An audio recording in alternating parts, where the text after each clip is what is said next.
Ay, nako, grocery time. Uy, Diyos ko, napagod ako sa mga grocery. Ang daming gina-grocery.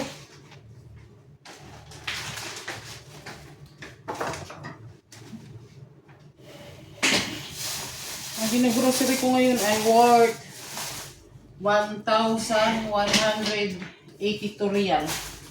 Kulang-kulang 15,018 ata. Philippine money, mahal. Diba yun yung grocery ni ako na every week. Bumili din ako nito, oh. Tingnan nyo. Sale. Magic Sarap from Philippines. Magic Sarap. Hash brown. Diba? May hash brown.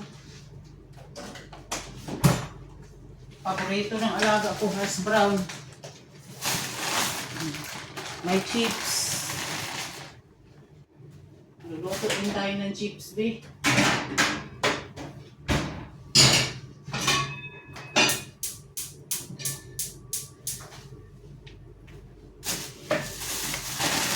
Normal lang yung binibili ko. Pero grabe, yung mahal lang bilihin dito din sa Qatar. Kala niya sa Pilipinas lang, ha. Sa Qatar din. Pagkatapos, pag dami ang mga plastic, pinutupi namin. Para may pang ano ba? Garbage. Bigay ko to sa freezer. Para hindi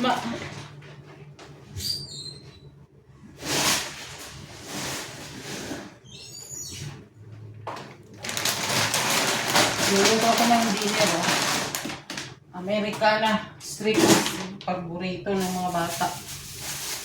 Ganyan lang mga ano ko dito, mga ginagawa sa kusina ko. Hindi ba?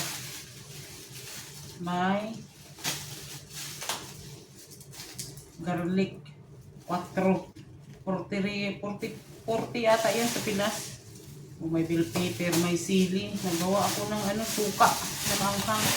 Tingnan mo yung lemon dito, sobrang mahal. Pero 8 lang po. May luya. Ang hindi mawawala sa kusina, lettuce at saka cucumber.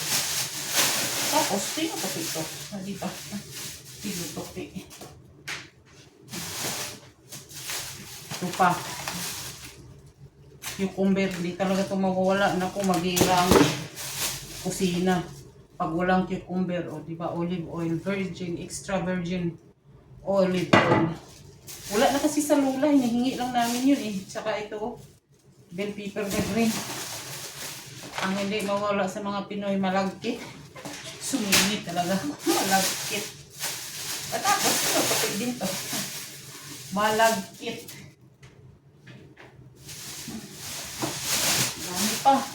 Marami pa doon sa kabilang kusina. Ito lang yung akin. Diba, sobrang mahal ang bilihin. Ay, Diyos ko, bumili ako ng ano, beef. Tsaka yung atay. Diba yung atay dito? Nakalagay na sa mga lagayan. Oh, ang chicken. Mahal ang chicken dito. Nako.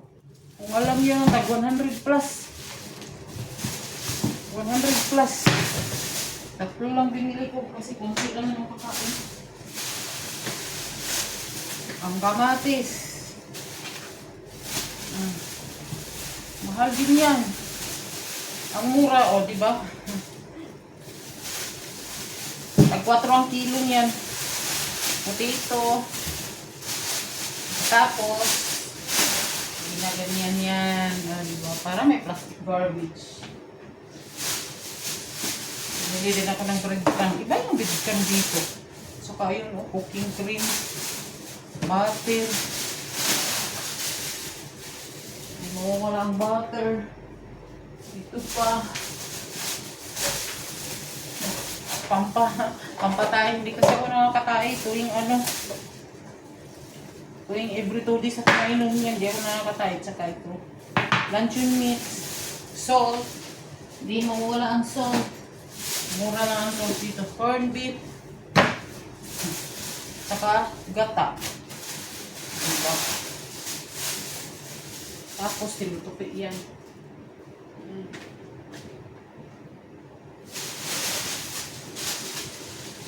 Ito yung halaga sa amin. Ito mas rin sa alaga namin. 11, 100 plus lang.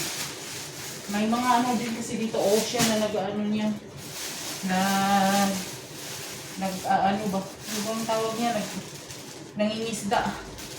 Oh, ito. Isda, bisugo. Hindi talaga tumawal. Bahala na ang iba ha.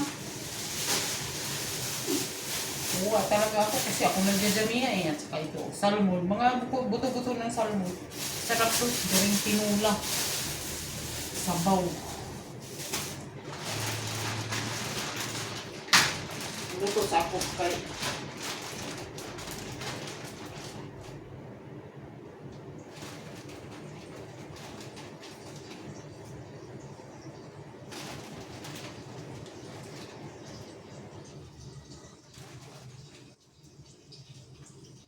yung gusto to ng batang lalaki eh, yung ano, waffle. Waffle palang tawag nito. Waffle chips. Waffle potato chips.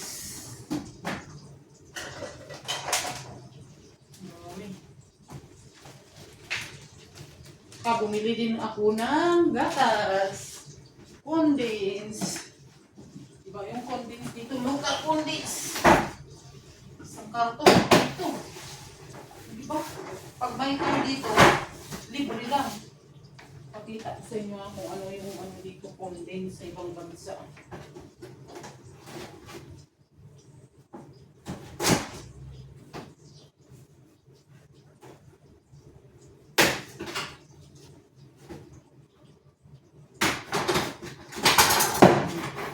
Ito yung condense.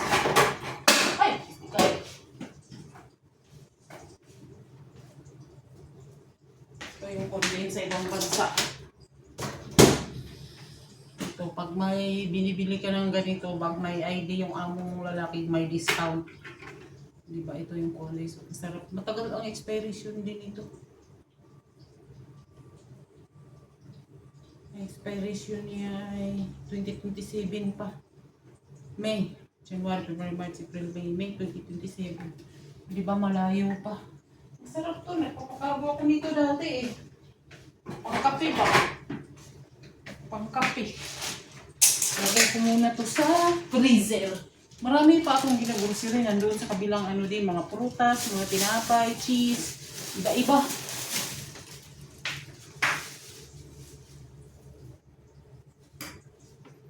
Iba-iba. Mahal na kasi ang mga bilihin ngayon. Grabe, ito mahal ng mga bilihin. Ilagay ko muna ito sa freezer. Ito. Kami lang naman nakain ito. Kinukuha ko sa ito. Corn beef. Marami akong stock niyan. Kailangan mag-stock kasi minsan yung amo namin nagtitipid. Hindi bibili. Kaya nag-stock ako na marami. Hanggang dito na lang guys. Thanks for watching.